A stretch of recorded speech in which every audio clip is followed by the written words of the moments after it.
قد كفاني علم ربي من سؤالي واختياري.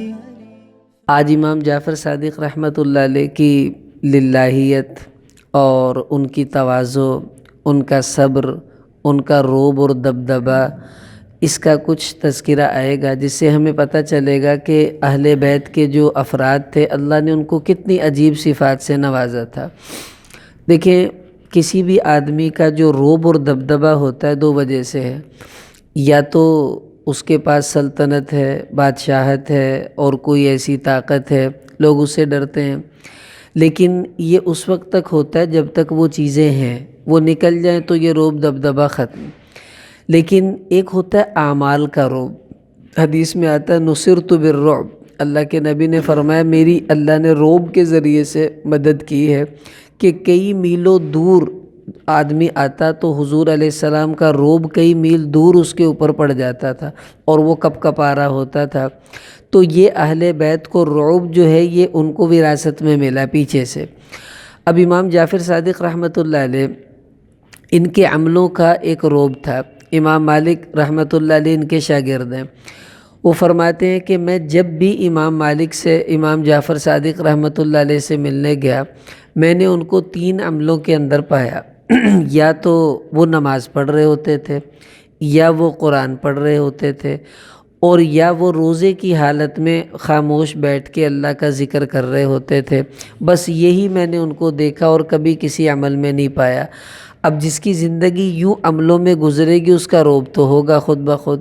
اب ان کا ایسا عجیب رعب تھا، ابن العوجہ یہ ملاحدہ کا بہت بڑا مناظر تھا جو اسلام کے خلاف پروپیگنڈا کرنے والے تھے، تو بڑے بڑے لوگوں سے اس کے مناظرے ہوئے، اور یہ جب بیٹھ جاتا تھا تو کسی کو بات نہیں کرنے دیتا تھا۔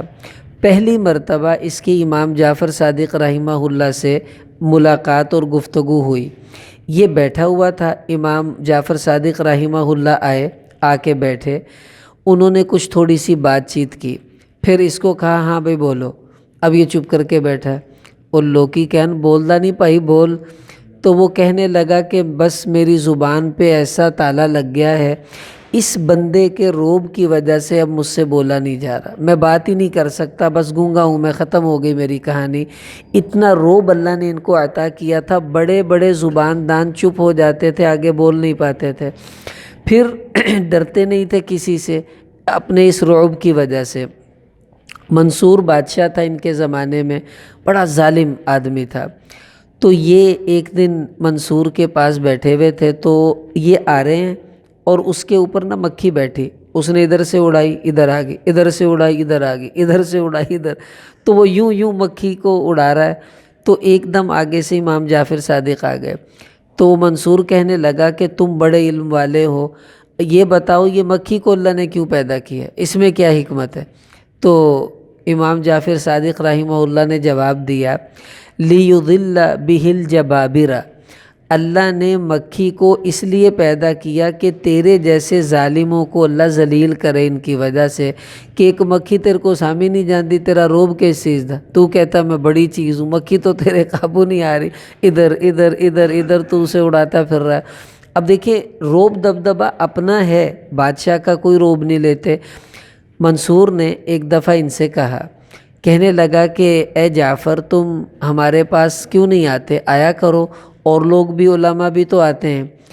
کہنے لگے میں تمہارے پاس کیا لینے آؤں، تمہارے پاس کوئی حکمت تو ہے نہیں جو میں تم سے سیکھوں گا، تمہارے پاس کوئی نعمت بھی نہیں ہے جس کا میں تمہیں مبارک دینے آؤں، اور تمہارے اوپر کوئی مصیبت بھی نہیں ہے جس کی میں تعزیت کرنے آؤں، پھر میں کیا لینے آؤں، میرا یہاں کیا کام۔ وہ کہنے لگا یار ہمیں نصیحت کرنے آ جایا کرو کبھی۔ تو امام جعفر صادق رحمہ اللہ کہنے لگے سن، جو تو دنیا دار ہوگا وہ تجھے نصیحت کرے گا نہیں، اور جو آخرت والا ہوگا وہ تیرے پاس آئے گا نہیں، پھر تجھے میں کیسے نصیحت کر سکتا ہوں کہ میں دنیا دار ہوں تو تجھے کروں گا نہیں، اور آخرت والا ہوں تو میں اتنے آنا ہی نہیں، تو تجھے نصیحت کرنا اور میرے لیے یہ کوئی ایسی کام نہیں جو ہو سکے۔ یعنی بادشاہ کا ذرہ برابر رعب خود نہیں لے رہے، اور بادشاہ کے اوپر ان کا رعب کیسا عجیب تھا۔ اللہ تعالیٰ جن لوگوں کو اپنا تعلق دیتے ہیں نا ان کے اندر ڈر خوف نکل جاتا ہے۔ اب ان کی للہیت کی وجہ سے ان کا ایک رعب تھا۔ للہیت کیا ہے ان کی، رعب میں بعد میں بتاتا ہوں اس کا قصہ۔ یہ لیث بن سعد رحمہ اللہ، یہ بھی محدثین میں گزرے ہیں۔ یہ کہنے لگے میں حج پر گیا تو میں مطاف سے فارغ ہوا، پھر صفا مروہ کی سعی کی، تو میں نے سوچا کہ میں جبل ابی قبیس پر چلا جاؤں۔ گرمی تھی تو اوپر ہوا چل رہی تھی پہاڑ کے اوپر۔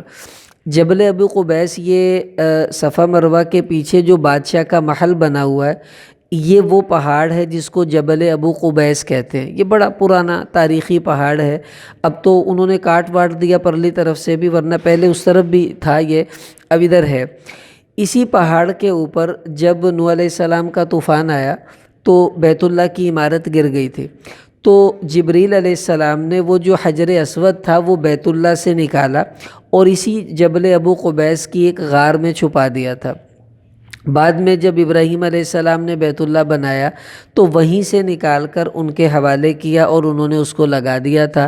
تو یہ پرانا پہاڑ ہے جبل ابو قبیس، اور ایک روایت کے مطابق حضور علیہ السلام نے اسی جبل ابو قبیس پہ کھڑے ہو کے چاند کے 2 ٹکڑے بھی کیے تھے۔ اگرچہ دوسری روایت زیادہ صحیح ہے کہ یہ ٹکڑے مینا کی وادی میں کھڑے ہو کر آپ نے کیے، لیکن بہرحال اس کی بھی ایک روایت ہے۔ تو اب یہ لیث بن سعد کہتے میں جبل ابو قبیس پہ چڑھا پہاڑ کے اوپر، تو میں نے دیکھا وہاں ایک بڑے عجیب بزرگ شخصیت بیٹھی ہوئی ہے اور وہ اللہ تعالیٰ سے دعا مانگ رہے ہیں۔ اب دعا کا انداز سمجھیے کیا دعا مانگی۔ اب وہ کہنے لگے، وہ پہلے اس نے کہا یا رب یا رب یا رب، کہتے گئے اتنا کہا کہ ان کا سانس گھٹنے لگا۔ پھر کہنے لگے یا ربا یا ربا یا ربا، اتنا کہا کہ ان کا سانس گھٹنے لگا۔ پھر کہنے لگے یا اللہ یا اللہ یا اللہ، اتنا کہا کہ ان کا سانس گھٹنے لگا۔ پھر کہنے لگے یا حی یا حی یا حی، اور کہتے گئے سانس گھٹنے لگ گیا۔ پھر کہنے لگے یا رحمان یا رحمان یا رحمان، اور اتنا کہا کہ ان کا سانس گھٹنے لگا۔ پھر کہنے لگے یا رحیم یا رحیم یا رحیم، اور اتنا کہا کہ سانس گھٹنے لگا۔ پھر کہنے لگے یا ارحم الراحمین یا ارحم الراحمین۔ اب یہ کلمات یاد رکھ لیں، یہ بڑے زبردست کلمات ہیں۔ تو کہتے اس کے بعد انہوں نے ایک دعا مانگی، کیا کہنے لگے اللہم انی اشتہی من ھذا العنب وان بردی قد خلقا، کہ اے اللہ انگور کھانے کو جی چاہتا ہے، مجھے انگور کھلا دے، اور میری یہ دونوں چادریں پرانی ہو گئی ہیں، مجھے نئی چادریں عطا کر دے۔ کہتے جوں ہی انہوں نے یہ دعا مانگ کر فارغ ہوئے تو ایک دم میں نے دیکھا انگوروں کا ایک ٹوکرا ان کے سامنے پڑا ہوا ہے اور 2 بہترین چادریں طے لگی ہوئی ان کے آگے پڑی ہوئی ہیں۔ تو یہ کھانے لگے، تو میں نے پیچھے سے آواز دی، او اللہ کے بندے میرا بھی حصہ ہے، مجھے بھی کھلاؤ۔ وہ کہنے لگے تمہارا کیسے حصہ ہے؟ کہتے میں نے کہا جب تم دعا مانگ رہے تھے تو میں آمین کہہ رہا تھا پیچھے سے، تو میرا بھی حق ہے۔ تو انہوں نے کہا آؤ بیٹھ جاؤ۔ کہنے لگے انگور کھا لو، لے جانے کی اجازت نہیں ہے، کھا جتنے مرضی لو۔ کہتے میں نے جب وہ انگور اٹھا کر منہ میں ڈالا، اللہ کی قسم اس سے بہتر چیز میں نے کبھی زندگی میں نہیں کھائی، اور پورے مکہ میں اس وقت انگوروں کا نام و نشان بھی نہیں تھا، نہ بازار میں نہ کہیں ویلوں پر لگے ہوئے تھے، انگور کا سیزن ہی نہیں تھا، لیکن یہ انگور اللہ نے عطا کیے۔ اور کہنے لگے ان کی جو 2 چادریں تھیں، مجھے کہنے لگے انگور اور کھا لو۔ کہتے میں نے خوب پیٹ بھر کے کھائے اور ایک انگور بھی ٹوکری میں سے کم نہیں ہوا، ہم دونوں نے کھا لیے۔ انہوں نے کہا یہ چادر چاہیے تو لے لو، میں نے کہا نہیں چادریں تو میرے پاس ہیں۔ پھر مجھے کہنے لگے آپ ذرا ہٹو تاکہ میں ان کو تبدیل کر لوں۔ تو میں ایک طرف ہوا، انہوں نے اپنی چادریں دونوں بدلیں، پرانی چادریں اپنے ہاتھ میں لیں اور پہاڑ سے نیچے آ گئے، میں بھی نیچے آ گیا۔ تو کہتے راستے میں تھے، صفا مروہ کے پاس پہنچے تو ایک فقیر آ کر کہنے لگا اے رسول اللہ کے بیٹے مجھے اپنی چادریں دے دو، میں غریب ہوں، میرے پاس چادریں نہیں۔ کہتے ان کے ہاتھ میں جو وہ پرانی چادریں چینج کی تھی وہ انہوں نے اس فقیر کو دے دی۔ تو میں نے فقیر سے پوچھا یہ کون ہے جس کو تم نے رسول اللہ کا بیٹا کہا؟ کہنے لگے تم نہیں جانتے؟ میں نے کہا نہیں۔ کہ یہ امام جعفر صادق رحمہ اللہ ہیں اور یہ تو حضور کی آل اولاد میں سے ہیں۔ کہتے میں اس سے باتیں کر رہا تھا اور یہ آگے نکل گئے۔ اس کے بعد میں نے ان کو بڑا تلاش کیا، مجھے ملے ہی نہیں پورے حج کے دوران، پتہ نہیں کہاں رہے اور کیا ہوا۔ اب یہ ان کی تعلق مع اللہ کتنا مضبوط ہے۔ اب اسی تعلق کو لے کر آگے سنیے کیا ہوا۔ خلیفہ منصور نے ایک دفعہ ربیع کو بلایا۔ ربیع یہ ان کا دربان تھا۔ کہنے لگے مجھے پتہ چلا ہے کہ جعفر صادق ہماری بادشاہت پر خوش نہیں ہے، تنقید کرتا ہے۔ کہتا ہے مجھ پر اللہ کی مار ہو اگر آج میں اسے قتل نہ کروں، بلا کے لاؤ اس کو۔ یہ ربیع گئے، کہا کہ جی وہ آپ کو بلا رہے ہیں، بڑے غصے میں ہیں۔ تو کہتے امام جعفر صادق نے 2 نفل پڑھے وضو کر کے، میرے ساتھ آ گئے، اور جب آ رہے تھے نا تو ان کے ہونٹ ہل رہے تھے، کچھ پڑھتے آئے اور باہر کھڑے ہوئے، میں اندر گیا۔ میں نے کہا جی وہ آ گیا ہے، باہر لے آؤں؟ بادشاہ کہتا جلدی لے کر آؤ، اور مجھ پر اللہ کی مار ہو اگر میں آج اسے قتل نہ کروں۔ اتنا غصہ۔ اور جو ہی امام جعفر صادق اندر داخل ہوئے تو بادشاہ منصور اپنے تخت سے اٹھا اور جا کر ان کا استقبال کیا، ان کو سینے سے لگایا۔ کہتا مرحبا بالنقی صالح، آؤ آؤ اے وہ ہستی جو گناہوں سے پاک ہے، بڑی نیک ہے، تشریف لائیں تشریف لائیں۔ اور لا کے ان کو اپنے تخت کے اوپر اپنے ساتھ بٹھایا اور کہنے لگا خیریت سے آنا ہوا، بتائیں کیا حکم ہے؟ امام جعفر صادق کہنے لگے حکم تو کوئی نہیں ہے، وہ غربا کو تم بیت المال سے کچھ وظیفہ دیتے تھے، وہ بہت دنوں سے مل نہیں رہا، وہ پریشان ہے، ان کا وظیفہ تو جاری کرو۔ کہنے لگا جی ٹھیک ہے ابھی جاری ہو جاتا ہے۔ اس کے بعد امام جعفر صادق اٹھے واپس چلے گئے۔ اب وہ جو دربان تھا نا ربیع، وہ ان کے ساتھ ہو لیا۔ کہنے لگا حضرت مجھے بادشاہ نے کہا مجھ پہ اللہ کی مار ہو اگر میں اسے قتل نہ کروں، مجھے پورا یقین تھا کہ آج آپ کو یہ قتل کرے گا، لیکن یہ تو چکر ہی کچھ اور ہے، یہ کیا ہوا؟ اور آپ کیا پڑھتے ہوئے آ رہے تھے؟ امام جعفر صادق رحمہ اللہ نے فرمایا ایک دعا ہے، میں نے وہ پڑھی تھی، اس دعا کو پڑھنے کے بعد مجھے کسی کا کوئی خوف نہیں ہوتا، نہ کسی کا ڈر میرے اوپر ہے۔ انہوں نے کہا جی وہ دعا بتا دیں۔ دعا تھوڑی لمبی ہے، میں پڑھ دیتا ہوں۔ تو بڑی عجیب دعا ہے، اس کے کلمات بڑے عجیب ہیں، اس کا ترجمہ بڑا عجیب ہے۔ دعا انہوں نے یہ پڑھی اللہم احرسنی بعینک التی لا تنام وکنفنی برکنک الذی لا یرام واحفظنی بقدرتک علی فلا تہلکنی وانت رجائی رب کم من نعمت انعمت بها علی قل لك عندها شکری وکم من بلیت ابتلیتنی بها قل لك عندها صبری فیا من قل عند نعمته شکری فلم یحرمنی ویا من قل عند بلیته صبری فلم یخذلنی ویا من رآنی علی المعاصی فلم یفضحنی۔ آگے اور بھی لمبی دعا ہے یا ذا المعروف یا ذا النعم التی لا تحصى ابدا یا ذا المعروف الذی لا ينقطع ابدا۔ تو یہ لمبی دعا ہے۔ تو انہوں نے یہ ساری دعا پڑھی، کہنے لگے میں نے یہ دعا پڑھی تھی، اس دعا کی برکت سے اللہ نے میرا روب اس کے اوپر ڈال دیا تھا۔ اب یہ اہل بیت کے عجیب اللہ سے تعلق تھے کہ یہ اتنے جڑے ہوئے تھے، ایک سے ڈرتے تھے، کسی سے نہیں ڈرتے تھے، کیا حسین اور کیا اس کے بیٹے، کیا ان کی اولادیں، ان سب کا یہ حال۔ اب روب اتنا ہے، دبدبہ اتنا ہے، اور تواضع کتنی ہے، اپنے آپ کو چھوٹا چھوٹا چھوٹا بنا کر رکھتے تھے۔ ان سے کسی نے کہا کہ آپ نئے نئے جوڑے پہنتے ہیں تو کیوں پہنتے ہیں آپ اتنے مہنگے سوٹ، اتنے نئے نئے سوٹ؟ فرمانے لگے دیکھو جو پرانے کپڑے پہننے والے لوگ ہیں نا، ان کو لوگ بزرگ سمجھتے ہیں کہ جی یہ پھٹے ہوئے کپڑے پہنتا ہے اور اس کو دنیا سے کوئی رغبت ہی نہیں ہے، یہ اللہ والا ہے۔ اور جو نئے نئے سوٹ پہنتے ہیں لوگ کہتے ہیں ایتا دنیا دار بندہ چھڈو جی انہوں کی کرنا۔ تو کہنے لگے میں اس لیے نئے کپڑے پہنتا ہوں کہ مجھے کوئی بزرگ نہ سمجھے اور یہ سمجھیں ایتا ایم ہی ہیں، اور میں اپنے اللہ سے لو لگا کے اپنا وقت قیمتی بناتا رہوں۔ یعنی اتنا مٹایا اپنے آپ کو کہ اپنے بزرگی کو ظاہر نہیں کیا۔ پھر اتنی چھوٹائی، امام مالک ان کے شاگرد ہیں، وہ کہنے لگے میں ان سے ملنے آیا تو یہ تکیہ لگائے بیٹھے تھے، تو مجھے کہنے لگے کہ یہ لو، یہ تکیہ تم لے لو۔ تکیہ نکال کے ان کو دے دیا۔ امام مالک کہنے لگے، میں نے کہا جی آپ استاذ ہیں، میں شاگرد ہوں، آپ ہی لے کر، نہیں تم لے لو، تم مہمان ہو۔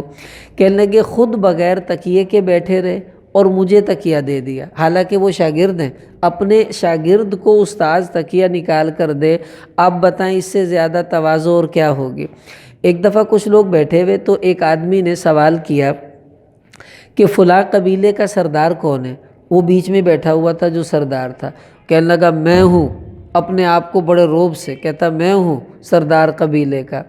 امام جعفر صادق رحمۃ اللہ علیہ فرمانے لگے، اگر میں اس قبیلے کا سردار ہوتا تو میں کبھی میں نہ کہتا، کیونکہ میں یہ تکبر کا بول ہے۔ مثلاً یوں کہہ دیتا کہ جی فلاں کا بیٹا ہے، اس قبیلے کا سردار، نام اس کا جعفر ہے، لیکن یہ نہ کہتا کہ میں ہوں۔ یہ جو میں ہے سب سے پہلے شیطان نے بولی تھی۔ اللہ تعالیٰ نے کہا سجدہ کرو آدم کو، تو کہنے لگا انا خیر من، میں آدم سے بہتر ہوں، میں کیوں سجدہ کروں۔ یہ جو میں ہے نا، ہمارے ایک استاذ کہنے لگے کہ میں اتنی بری چیز ہے، بکری میں کرتی ہے انہوں چھری پھیر دیں تو کہنے لگے یہ جو میں کرتا ہے نا، اس کو چھری پھر جاتی ہے کسی طرح، یہ ہلاک ہو جاتا ہے۔ میں بہت خطرناک بول ہے کہ میں کبھی میں نہ کہتا اگر واقع میں اس قبیلے کا سردار ہوتا۔ تو اتنے اپنے آپ کو دبا کر رکھا، تواضع کی عجیب انتہا تھی۔ اب ان لوگوں کو اللہ نے جو حوصلہ دیا تھا نا، یہ اس خاندان پر ختم ہے۔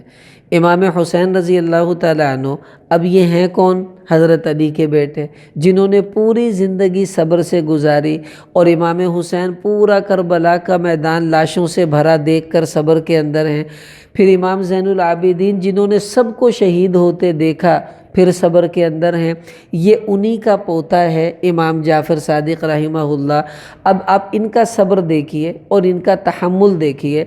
ایک دفعہ بیٹھے ہوئے تھے، ان کا ایک چھوٹا بیٹا وہ کھیل رہا ہے، آنکھوں کے سامنے بچہ ادھر بھاگ رہا ہے ادھر بھاگ رہا ہے، تو آتے جاتے بچے نے کوئی چیز اٹھا کر منہ میں ڈالی اور وہ اس کے حلق میں پھنس گئی۔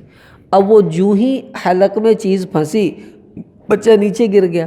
اب یہ اس کو ہلا رہے ہیں ابھی کسی طرح حلق سے نکلے، لیکن اسی طرح ان کے ہاتھوں میں بچہ تڑپتے تڑپتے مر گیا۔ اب آپ اندازہ لگائیں کتنا مشکل ہے اپنی اولاد کو اپنے ہاتھوں میں تڑپتا ہوا دیکھنا، پھر اس کا مر جانا۔ تو امام جعفر صادق رحمہ اللہ نے آنکھ بند کی، اس کے بعد کہنے لگے اے اللہ، یہ ایک نعمت تو نے مجھ سے چھین لی ہے، کوئی بات نہیں، تیری اور بھی تو کتنی نعمتیں میرے اوپر ہے، میں تجھ سے ناراض نہیں، میں خوش ہوں۔ اور اے اللہ اگر یہ ایک مصیبت تو نے مجھے دی ہے تو کتنی مصیبتوں سے بچا کر تو نے مجھے عافیت میں بھی تو رکھا ہوا ہے، مجھے تجھ سے کوئی گلہ نہیں۔ پھر بچے کو اندر عورتوں میں بھیج دیا۔ اب جب عورتوں نے دیکھا وہ رونے لگی، ان کو صبر کی تلقین کی۔ اب غسل دیا، کفن پہنا کر بچے کو ہاتھ میں اٹھایا اور عجیب بول بولے، کہنے لگے سبحان من یقبض اولادنا فلا نزداد له الا حبا، پاک ہے وہ ذات جو ہماری اولادوں کی روحوں کو قبض کر لیتی ہے، اس کے باوجود ہماری اور اس کی محبت بڑھتی رہتی ہے، اس میں کمی نہیں آتی۔ یہ دیکھو عجیب صبر کے بول ہیں۔ پھر اس کو دفن کرنے کے بعد کہنے لگے اے اللہ، تو نے مجھے آزمایا مصیبت دے کر، میں تیری ہر مصیبت پر تجھ سے راضی ہوں، تو نے مجھے اولاد دی میں تجھ سے خوش ہوا، تو نے مجھ سے لے لی میں تجھ سے ناراض نہیں ہوں، میں تیرے فیصلے کو قبول کرتا ہوں۔ اتنے اچھے بول صبر کے بول کر ہمیں درس دے دیا کہ جب مصیبت آتی ہے تو افراتفری نہیں ڈالنی چاہیے، حوصلے میں رہنا چاہیے۔ یہ ہیں وہ لوگ جن کے جگر بہت بڑے بڑے تھے، اور کیوں نہ ہوتے، ان کو اللہ نے خاندان ہی ایسا عجیب دیا تھا۔ اب آپ اندازہ لگائیں ان کا صبر کیسا عجیب تھا۔ ایک دفعہ اپنے شاگردوں کو کہنے لگے ایک بات یاد رکھو، جب بھی تمہیں پتہ چلے کہ کسی آدمی نے تمہارے خلاف کوئی بات کی ہے تو تم نے غصے نہیں ہونا، پریشان بھی نہیں ہونا۔ انہوں نے کہا جی کیوں نہ ہو غصے پریشان؟ کہنے لگے دیکھو، اگر تو اس نے بات سچی کی ہے کہ واقعی تمہارے اندر وہ عیب تھا جو اس نے لوگوں کو بتایا، تو پھر تمہاری اس گناہ کی سزا اس تکلیف کی وجہ سے تمہیں دنیا میں مل گئی، آخرت سے جان چھوٹ گئی تمہاری۔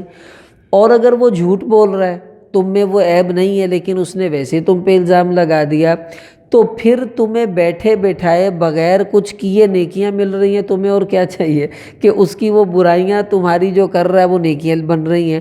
کہنے لگے اگر تم ایسے ہی ہو تو پھر بھی تمہارا فائدہ ہے، یہیں جان چھوٹ گئی۔ اگر تم ویسے نہیں تو بھی تمہارا فائدہ ہے، تمہیں نیکیاں مل رہی ہیں، تو تم اس سے لڑائی کیوں کرو گے بھائی؟ اس نے تمہارا کیا نقصان کیا، فائدہ ہی فائدہ کیا۔ اب حوصلہ دیکھیں کتنا کھلا بندہ دل کا، وہی یہ بات سوچ سکتا ہے۔ ہمارے بس میں نہیں کہ ہم اتنا بڑا حوصلہ رکھیں، ہم سے تو بھائی اتنی بات نہیں برداشت ہوتی، کوئی کہہ دے پاجی اگے ہو جو، کی گل ہے کیوں اگے ہو جیے، تینوں جگہ نظر نہیں آتی بھی، اس طرح لوگ برداشت نہیں کر پاتے۔ تو یہ ان کے حوصلے دیکھیں کیسے عجیب۔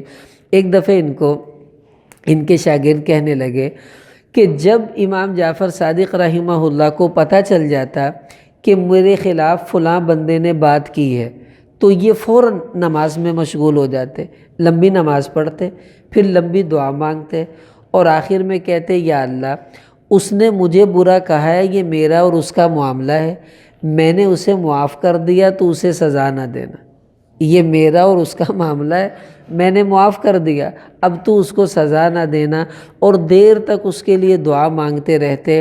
آپ بتاؤ ایسے ہیرے کہاں سے لے کر آئیں گے جن کو اللہ نے اتنا ظرف بہت بڑا عطا کیا کہ وہ اپنے دشمنوں کے لیے دعائیں مانگ رہے ہیں اور اللہ سے اس کے لیے خیر مانگ رہے ہیں۔ یہ میرے عزیزو اہل بیت کا حوصلہ ہے۔